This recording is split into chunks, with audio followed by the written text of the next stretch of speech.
bienvenue dans cette nouvelle vidéo et dans un nouvel update lecture. Ça fait très longtemps que j'ai pas tourné d'update lecture. Là, je vais vous parler des livres que j'ai lus au mois d'août. D'ailleurs, j'ai décidé de profiter de ce mois de novembre pour rattraper enfin mon retard sur les updates lecture. Mon but, c'est que fin novembre, je commence à vous parler des livres que j'ai lus début novembre. Sachant que là, on est début novembre, je vous parle des livres que j'ai lus au mois d'août. Mais j'y crois. Donc il y aura pas mal de lectures au mois de novembre du coup, parce que je fais beaucoup de vidéos et donc du coup ça m'arrange de faire beaucoup de lectures. Et j'ai aussi décidé de repasser à 4 livres par lecture parce que ce sera un peu plus rapide à tourner, un peu plus rapide à monter, que ça m'arrange vu que je fais une vidéo par jour au mois de novembre pour ceux qui débarqueraient. Et parce que du coup j'ai pas énormément lu en août, j'ai pas énormément lu en septembre. Et là je tourne, on est fin octobre et j'ai pas beaucoup plus lu en octobre qu'en septembre et en août. J'espère vraiment rattraper en novembre. D'ailleurs au moment où vous voyez cette vidéo, j'espère que La Hauteur du Futur est en train de lire vraiment beaucoup. Parce que ça fait longtemps que j'ai pas lu, autant que j'en avais envie et autant que je le voulais en fait. Bref, on n'est pas là pour parler de ça, on va parler plutôt lecture. Donc là, comme je vous l'ai dit, c'est 4 livres, si je me trompe pas, que j'ai lu en août. Parce qu'en fait, c'est 4 livres adultes et je sais qu'en août, j'ai lu que de l'adulte. Et je me rappelle pas avoir mis ces 4 livres-là dans la pile du pumpkin. Donc je les ai forcément lus en août. Du coup, pour moi, on est fin octobre. Donc mes souvenirs commencent à dater. J'avais pris des notes et j'ai des petits post-it. Mais je garantis pas que mes résumés soient hyper ouf et que mon avis soit hyper détaillé non plus. C'est parti. Et le premier est un abandon. Je pense que je vais faire une pause avec Agatha Christie. En plus, je vais vous en reparler dans pas très longtemps dans un autre update lecture que moi je vais tourner aujourd'hui, mais que vous verrez dans plusieurs jours. J'en commence à enchaîner pas mal de déceptions avec cette autrice. Donc je pense que je vais faire une pause de quelques mois, voire peut-être même d'un an, parce que là j'en ai ras-le-bol. Donc j'ai abandonné Mr. Porcupine de Agatha Christie. Alors déjà, ce qui m'a un peu refroidi moi en commençant la lecture, c'est que c'est un recueil de nouvelles et que je ne le savais pas. Mais bon, ça à la limite, j'aurais pu faire avec. Le truc, c'est que donc c'est un recueil de nouvelles dans lequel on va suivre Mr. Porcupine, donc il tient une espèce d'agence de détective et il poste une annonce dans le journal en mode si vous voulez devenir heureux, contactez-moi. Donc déjà, ça fait 2 trucs qui partent mal pour moi. Premièrement, un recueil de nouvelles, et deuxièmement, un personnage qui te dit viens, je vais t'aider, j'ai des espèces de dons, tu vas voir, je suis super fort, je sais mieux que toi ce que tu veux et ce dont tu as besoin. C'est un truc qui me fatigue, je l'avais déjà dit en romance, mais c'est vrai dans n'importe quel cas, ça fatigue. Et donc dans chaque nouvelle, on va avoir un personnage qui contacte Mr. Porcupine pour qu'il l'aide en fait. Et en fait, c'est bourré d'hypocrisie, c'est bourré de méchanceté gratuite, et ça me fatigue en fait. Enfin, par exemple, il explique à un homme que si sa femme veut le quitter, c'est parce qu'il est trop gentil, et que donc il faut qu'il soit méchant avec elle si il veut qu'il reste. The fuck en fait. Et en fait, il fait croire aux gens des choses qui sont absolument fausses selon moi. Et il part de ce principe-là, et du coup il se dit, si les gens y croient et que ça se passe, ils vont être heureux. Sauf que de base, c'est un truc faux, c'est un truc mauvais, c'est un truc négatif en fait. C'est un peu comme si je te disais, commence à fumer, tu verras, tu te sentiras mieux, c'est super cool et tout. Je te convainc que c'est hyper cool de te mettre à fumer, tu commences à fumer, tu te sens mieux, et tu te sens heureux, et tu me dis, ouais c'est trop bien et tout, depuis que je fume. Mais non en fait, fumer c'est un truc négatif. Enfin, pas parce que je t'ai convaincu que c'était positif, que tu as commencé et que tu trouves ça cool, que c'est positif en fait, c'est pas du tout positif. Et bien chaque nouvelle, c'est ça. Il convainc le personnage d'un truc absolument nul, il le convainc que c'est bien, le personnage le fait, se sent heureux, et du coup il le remercie et qu'on peut laver tout. Et moi ça m'a saoulée. Et puis alors, c'est le cas dans pas mal d'Agatha Christie malheureusement. Je pense que c'est dû à l'époque à laquelle elle a vécu et à laquelle elle a écrit. Mais moi ça me fatigue, on a du sexisme ordinaire, on a du racisme ordinaire.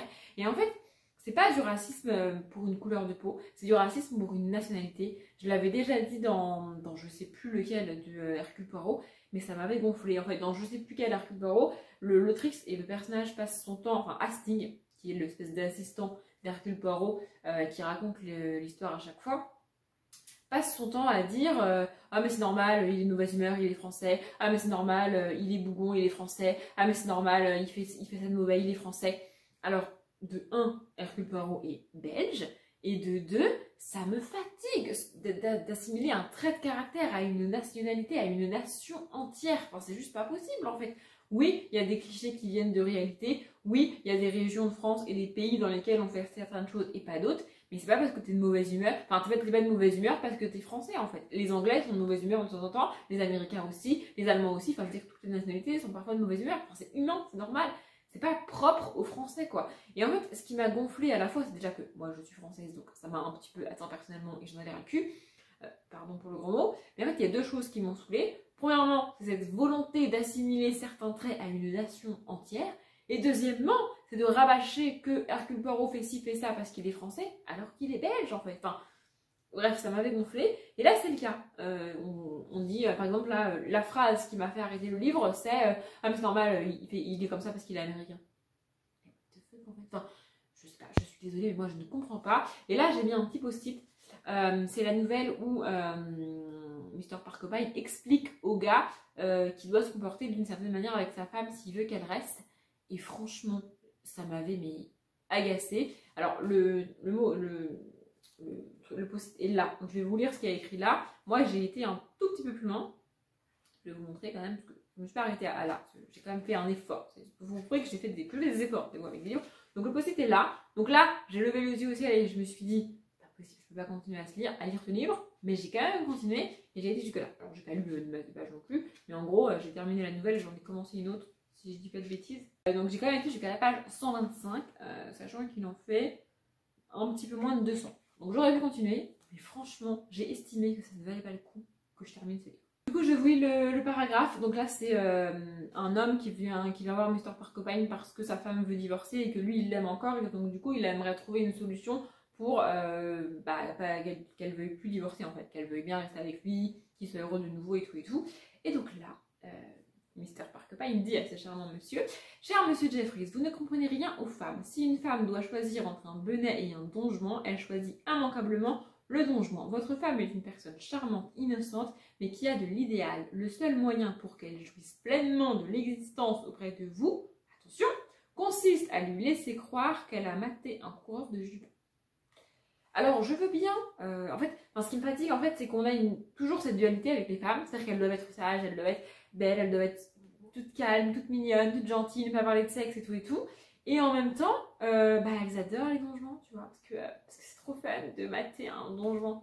Non mais sans déconner, en fait, on est où là? Ça me fatigue. Et toute la scène est comme ça. Toute la scène, c'est le pauvre gars qui essaie de dire au détective, mais attendez, mais c'est pas possible, vous me racontez n'importe quoi, je connais ma femme et tout. Et le gars qui lui explique que non, toutes les femmes sont comme ça, c'est pas la peine de chercher, moi j'ai la solution, tu fais ça, ça marchera forcément parce que toutes les femmes pensent comme ça et sont comme ça. Et bien ça me fatigue, voilà, ça me fatigue. Et plus loin, on a la fameuse phrase sur l'américain, et franchement, je peux pas, donc j'ai dit stop, j'ai retiré mon article, maintenant il est là. Voilà, donc je ne peux pas lire ce livre, et voilà, depuis j'en ai essayé un autre, j'en ai lu un autre d'Agatha Christie que j'ai aussi abandonné. Comme je vous ai dit, j'en parlerai dans un prochain anneau d'écriture parce que je l'ai lu beaucoup plus tard au niveau de la ligne du temps. Mais voilà, ça fait beaucoup d'Agatha Christie. Je crois que c'est le 4e et donc le suivant ce sera le 5e Agatha Christie que je lis à la suite et que pas que j'abandonne mais qui me déçoit. Donc ça commence à faire beaucoup. Voilà. On passe à un livre que j'ai vraiment adoré et je n'y attendais pas. Donc c'est La Roue du Temps, le tome 1, partie 1, L'œil du monde, c'est ça, The Eye of the World en anglais. Je sais pas pourquoi, j'ai le titre en anglais, enfin si je sais pourquoi, parce que j'ai vu les vlogs de Michaela, je crois que c'était comme ça qu'elle s'appelle, je sais plus, de la chaîne Le Livre Ouvert, qui a lu, qui est au tome 13, 14 ou 15, je sais même plus, elle est hyper loin dans la saga, et elle vlog beaucoup, elle parle beaucoup de cette saga, et elle lit cette saga en VO, et du coup, quand elle donne les titres, c'est en VO. Et donc du coup, j'ai le titre en VO dans la tête, et à chaque fois, ça m'arrive rarement, c'est même la première fois de ma vie que ça m'arrive, à chaque fois, j'ai le titre en anglais, et je dois le traduire pour me rappeler les titres en français. Bref, c'était la petite parenthèse. Donc j'ai lu ça, j'ai les éditions poche de chez Brajlon Melody, parce qu'en fait elles sont divisées en deux, et déjà en fait la moitié du tome ça fait 600 pages. Et moi j'adore les gros livres, mais me lancer dans un pavé de fantasy qui fait plus de 1000 pages, c'est pas possible, psychologiquement c'est pas possible. Après avoir lu ça, peut-être que j'y arriverai avec cette saga là, mais bref. Du coup, pour l'histoire, on va y rencontrer plusieurs jeunes personnages qui doivent avoir entre 16 et 18 ans, quelque chose comme ça, qui habitent dans un petit village, donc on est dans un monde de fantasy, avec des chevaux, avec un petit peu de magie, et donc ils habitent dans un petit village, et le village est attaqué, et ils doivent essayer de se débrouiller avec ça, Et il y a une espèce de... Sorcière, c'est pas le mot, c'est vraiment mage le mot, mais je sais pas pourquoi dans l'inconscient collectif, mage s'associe à des hommes, et là c'est une femme, c'est une mage femme, qui est au village aussi à ce moment-là, et qui leur dit moi je peux vous aider, mais pour ça il faut que vous veniez avec moi. Et donc à partir de là, on va commencer le voyage de fantaisie, la quête de fantaisie, et on va suivre ça, et j'ai adoré. En fait, ce livre m'a fait réaliser que la fantaisie adulte, c'était pas forcément comme Tolkien. Parce que avant de lire ce livre-là, ma référence en fantaisie adulte, c'est-à-dire la seule saga de fantaisie adulte que j'avais lue, c'était Le Seigneur des Anneaux de Tolkien. Et Le Seigneur des Anneaux a été une souffrance pour moi, et j'ai associé du coup la fantaisie adulte à des longueurs, à des descriptions interminables, à des personnages pas du tout intéressants, pas du tout attachants, à des actions qui traînent tellement en longueur que tu n'as même pas l'impression que ça bouge. Je suis désolée, je suis très critique avec Tolkien, mais j'ai lu les 2 premiers tomes en entier du Seigneur des Anneaux et j'ai fini par abandonner le tome 3 parce que je n'en pouvais plus. Du coup, comme j'ai lu 2 tomes et demi, j'estime que je peux me lâcher sur mon avis sur les tomes 1 et 2. Pas vraiment sur le tome 3 parce que je ne l'ai pas fini. Mais franchement, le tome 1 et le tome 2, ça a été une galère à lire et une souffrance, mais vraiment horrible. Et en fait, je sais pas pourquoi, j'ai associé toutes les spécificités de l'écriture de Tolkien au genre global de la fantasy. Alors que c'est pas le cas du tout, en fait. Enfin, en romance, ça arrive pas, tu vois. Genre, par exemple, il y a une autrice que t'aimes pas parce que t'adhères pas à ses personnages, t'adhères pas à son univers, t'aimes pas la manière dont elle écrit. Je me dis pas, toutes les romances sont comme ça. Mais je sais pas pourquoi, pour la fantasy, j'ai fait ça, et du coup, je n'avais jamais lu d'autres fantasy adultes réellement. Et donc, du coup, j'avais peur. En fait, en commençant ce livre-là, j'avais peur de retrouver ce que je croyais être les spécificités de la fantasy adulte, à savoir les longueurs, les descriptions interminables, les personnages auxquels tu peux pas t'attacher. Alors qu'en fait, tout ça, c'est dû à l'écriture de Tolkien. C'est le style de Tolkien, c'est pas la fantasy adulte, en fait. Bon, je suis très contente d'avoir réalisé ça, mais maintenant, je vais pouvoir lire d'autres fantasy adultes en m'attendant pas forcément à ce que ce soit long et chiant à lire, on va pas se mentir. Et franchement, j'ai beaucoup aimé, j'ai adoré les personnages, mais les personnages sont tellement cool et tellement géniaux. Ce qui me fait peur, c'est que je sais, grâce au... Je sais plus si c'est Michaela qu'elle s'appelle, on va dire le livre ouvert parce que j'ai pas envie de me tromper sur son prénom. Je sais grâce à elle que on suit pas toujours les mêmes personnages et que ça évolue beaucoup et que dans certains tomes, il y a des tomes entiers dans lesquels on voit pas certains personnages. Donc ça me fait peur parce que j'aime beaucoup les personnages qu'on a ici. Mais bon, bref, pour tout vous dire, j'ai déjà acheté le tome 2. J'ai prévu de faire un book haul au courant du mois de novembre, mais je sais plus trop quand il sortira. Je l'ai pas encore tourné, mais il va sortir dans le mois de novembre. Bref, et franchement, j'ai adoré. L'univers est cool. C'est pas la narration la plus rapide du monde. L'auteur met en place son univers, met en place ses personnages. Mais en fait, comme il prend le temps de nous présenter ses personnages en premier, que tu peux t'attacher à eux, après tu peux les suivre et c'est pas grave si c'est un peu plus lent, c'est pas grave si l'univers met un peu plus de temps à se mettre en place parce que t'es avec des personnages que t'aimes déjà en fait et c'est trop cool.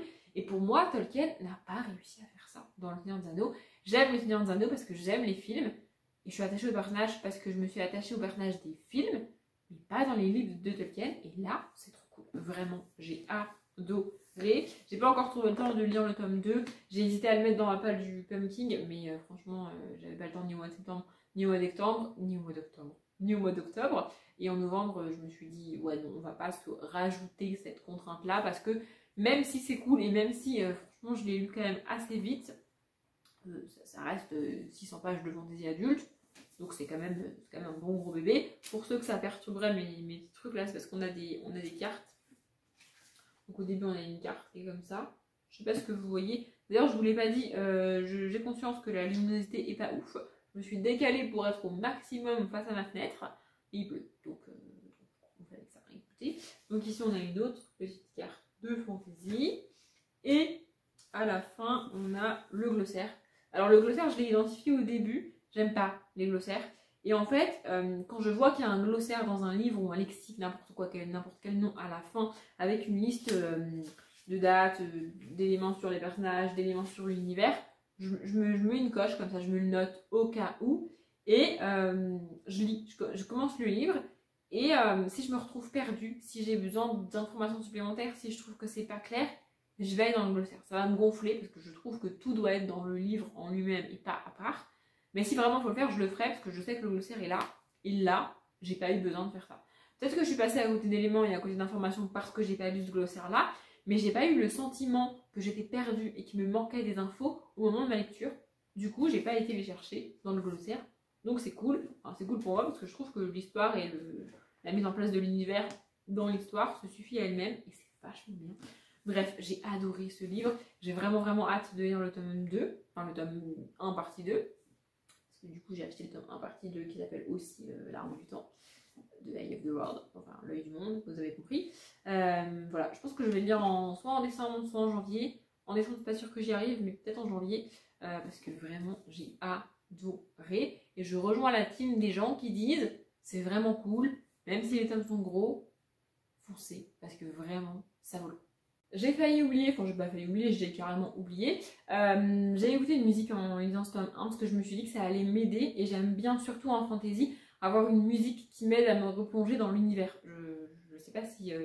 enfin, je crois que ça fait longtemps que je l'ai pas expliqué sur la chaîne, mais j'écoute une musique en boucle quand je lis une saga. C'est-à-dire que quand je commence le premier tome, je choisis une musique, je vais l'écouter en boucle pendant toute ma lecture du tome 1 et pendant toutes mes lectures du tome 2, 3, 4 jusqu'à ce que j'ai fini la saga. Et en fait, ça m'aide parce que dès que je mets la musique, c'est comme si l'univers, enfin c'est comme si tout ce qui se passait autour de moi n'existait plus, ça devient noir, ça devient flou autour, et je me concentre uniquement sur l'univers, et je suis dans l'univers avec les personnages. Ça m'aide vraiment à me replonger dans l'ambiance du livre, dans l'ambiance de ce qui se passe, dans l'univers de fantasy quand c'est de la fantasy, et du coup j'aime beaucoup, et donc du coup il était impératif pour moi d'avoir une musique pour cette saga-là, et là j'ai choisi My Little Prayer de David Archuleta. J'ai galéré à la trouver parce que je voulais un type de musique extrêmement spécifique. Comme d'habitude, je vous mets les musiques en barre d'infos si vous voulez aller les écouter ou les découvrir.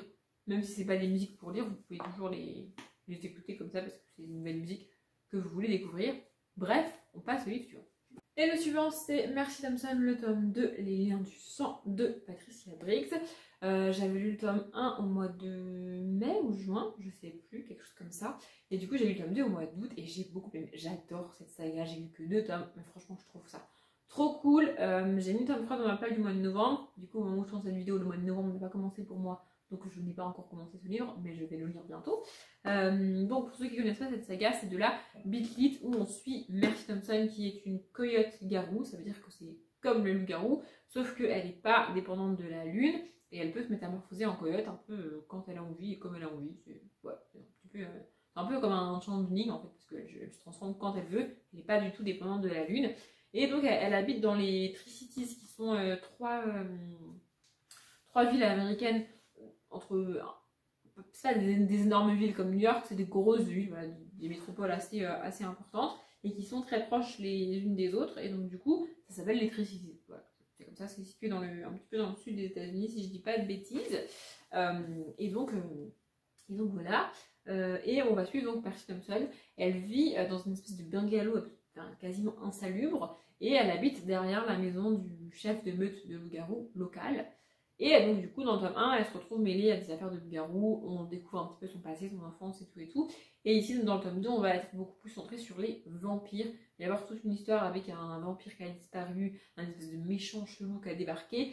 Et en fait Mercy a une particularité, en fait comme elle est coyote-garou, il y a des choses qu'elle peut faire que les vampires et les loups-garous peuvent pas faire. Bien sûr il y a des choses qu'elle peut pas faire, mais elle a beaucoup d'avantages par rapport à eux et donc du coup elle va être impliquée un peu de force dans cette enquête-là pour savoir qu'est-ce qui s'est passé avec les loups-garous, qu'est-ce qui s'est passé avec les vampires, qui c'est ce gars qui débarque, qu'est-ce que c'est que ce bordel, qu'est-ce que c'est que ce truc. Et on va la suivre là-dedans et c'est elle qui mène l'enquête. J'aime bien ce côté enquête parce que c'est assez rare dans l'habitude. En général, on a plutôt le côté combat et le côté, même quand c'est un personnage badass féminin comme ça, on a ce côté elle combat les choses, elle est dans l'action, elle n'est pas forcément dans l'enquête. Et c'est un peu rare qu'on ait une femme qui mène des enquêtes dans n'importe quel genre. Même en thriller, ça reste rare. Ça existe, je dis pas le contraire, mais ça reste quand même rare. Bref, et donc du coup, j'ai beaucoup aimé ce tome-là. Vraiment, je trouvais ça très cool. On en apprend beaucoup plus sur la mythologie des vampires, comment l'autrice les a imaginés, comment l'autrice les met en place, quels sont les liens entre Mercy, les vampires et les loups-garous. Et d'ailleurs, j'ai réalisé ça bien trop tard pour le Pumpkin, mais il y a un personnage homosexuel dans cette saga. Donc du coup, ça aurait pu convenir pour vous savez, la catégorie que j'ai gravi à lire là, pour mettre des livres qui parlent de LGBTQIA+, j'aurais pu mettre Merci Thompson. Donc du coup, d'ailleurs j'ai déjà tourné, enfin vous avez même déjà vu la page du mois de novembre, dans laquelle il y a ce fameux tome 3, et je n'ai même pas cité ça en fait, alors que c'est évident. Enfin, il y a là, c'est pour le coup, c'est sûr et certain, il y a un personnage homosexuel dans cette saga. Donc même si c'est pas le thème principal, même si c'est pas le sujet principal, c'est quand même important de le noter, quoi. Enfin, j'aurais pu le mettre dans cette catégorie. Voilà. Bref, j'ai réalisé ça une fois que j'avais tourné et monté la vidéo, et bon, c'est pas très grave. J'adore cette saga, vraiment, je trouve ça très très cool. Là, actuellement, j'ai trop hâte de lire le tome 3, et voilà, je vous conseille cette saga. C'est de la beat avec un personnage féminin vraiment vraiment très très cool. Et pour moi, Merci Thompson n'est pas très très loin de Charlotte Davidson. Charlotte Davidson, c'est ma saga préférée de Beatlit ever. Elle a été écrite par Darida Jones pour ceux qui voudraient se renseigner. Et j'adore Charlie. Et toutes les autres héroïnes de Beatlit souffrent de la comparaison avec Charlie pour moi, parce que j'aime tellement Charlie que je compare toutes les autres héroïnes que je lis en Beatlit et même dans d'autres genres avec Charlie. Et en général, elles ne tiennent pas la comparaison. Mais merci, c'est un coup. Donc c'est vachement cool. Bref, j'écoute You Kissed Me First de Carly Pearce pour cette série. Ensuite, j'ai lu La mort en tête de Cédric Cyr, parce que maintenant il a changé pour faire qu'on dise dans ce sens-là. Et d'ailleurs, je me rends compte que c'est pas étonnant que j'ai lu peu de livres en août, hein, vu les pavés que je me suis tapé. J'ai plus de 600 pages avec l'Avant du temps. Celui-ci, là, il doit faire 450. Voilà, il fait presque 500 pages.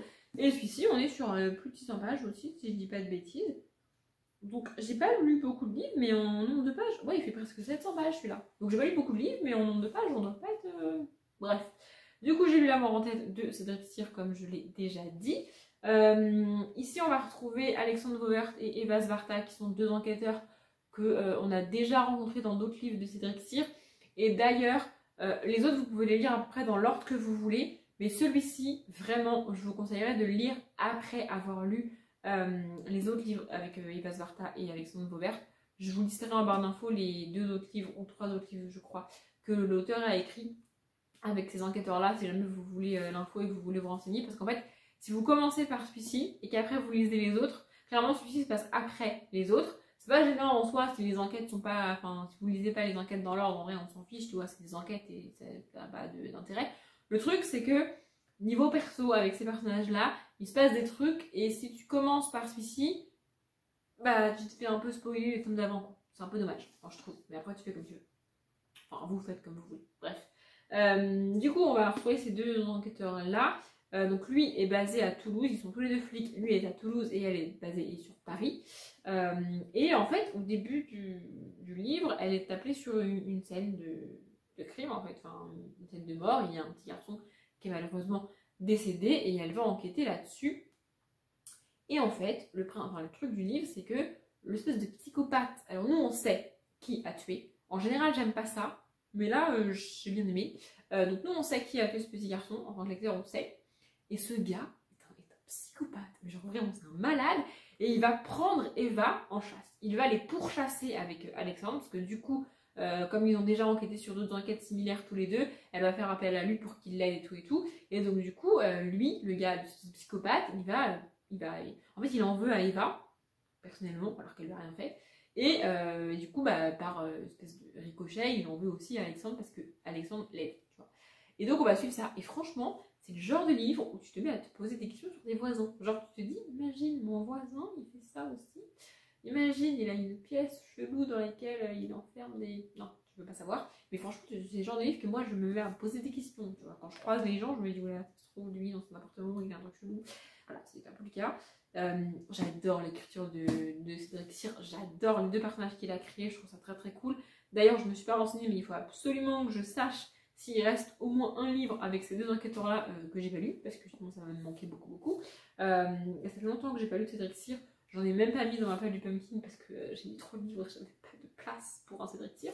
Mais franchement, j'adore Cédric Cyr, j'adore cette histoire. Toutes les enquêtes de Cédric Cyr sont vraiment cool. Après, c'est pour un public averti, dans le sens où c'est quand même des thrillers assez durs à lire. Là, on parle dès le début d'un enfant mort. On assiste à la scène où le psychopathe tue l'enfant. Donc c'est quand même assez dur à lire, on va pas se mentir. Et niveau violence, dans ce livre-là en particulier, on est pas mal. Hein. On assiste à des scènes et il y a des espèces de trucs, et là, what the fuck. Enfin vraiment, c'est assez dur à lire. Après, moi je l'ai déjà dit, j'ai pas peur facilement. Donc ça passe, mais franchement, si vous n'aimez pas les thrillers trop sanglants et trop violents, Cédric c'est peut-être pas fait pour vous. Après, vous pouvez quand même essayer, mais ça reste assez difficile à lire quand même. Et dans les autres livres, on a une petite part de magie qui est présente. Ici, c'est le cas, mais à mon sens, elle est un peu moins présente que dans les autres livres. Elle est un peu moins violente, un peu moins mise en avant par l'auteur dans ce livre-là. Et en fait, j'arrive pas à expliquer pourquoi j'aime autant Cédric parce que là, par exemple, dans ce livre-là, il rassemble deux choses que j'aime pas en général. On sait qui est le meurtrier, du coup, je vois pas l'intérêt de continuer à enquêter parce que dès le début, tu sais. Mais j'ai quand même continué parce que j'aime le personnage, parce que j'aime l'écriture. Et on a du surnaturel et c'est un truc qui me fatigue. J'aime pas. Moi, j'aime bien. Soit je lis un truc comme La Rue du Temps où on est totalement en fantaisie avec totalement de la magie et totalement des créatures surnaturelles. Soit je lis un thriller dans lequel on est dans notre monde à nous, avec des trucs tangibles, des trucs réels, des trucs qui peuvent réellement arriver. Et là, il mélange les deux. Et d'habitude, j'aime pas ça du tout. Mais là, j'adore. J'adore son écriture, j'adore ses histoires, j'adore ses personnages. Bref, je surkiffe. C'est aussi pour ça que je suis capable de lire un pavé comme ça, alors que j'ai pas trop le temps de lire. Mais bref, voilà, j'adore Cédric. Je vous conseille ses livres, même si encore une fois, attention, c'est pas hyper facile à lire. Cette belle lecture est terminée, j'espère qu'il vous a plu. Si vous voulez réagir en commentaire à n'importe quel livre que j'ai cité, n'hésitez pas. Si vous voulez m'en recommander d'autres par rapport à ce que j'ai dit, n'hésitez pas en commentaire, allez-y, lâchez-vous. Moi je m'arrête là, je vous dis à demain dans un vlog. Du coup, comme d'habitude, je vous souhaite une bonne journée, un bon après-midi, un bon appétit ou une bonne nuit. Et je vous dis à demain.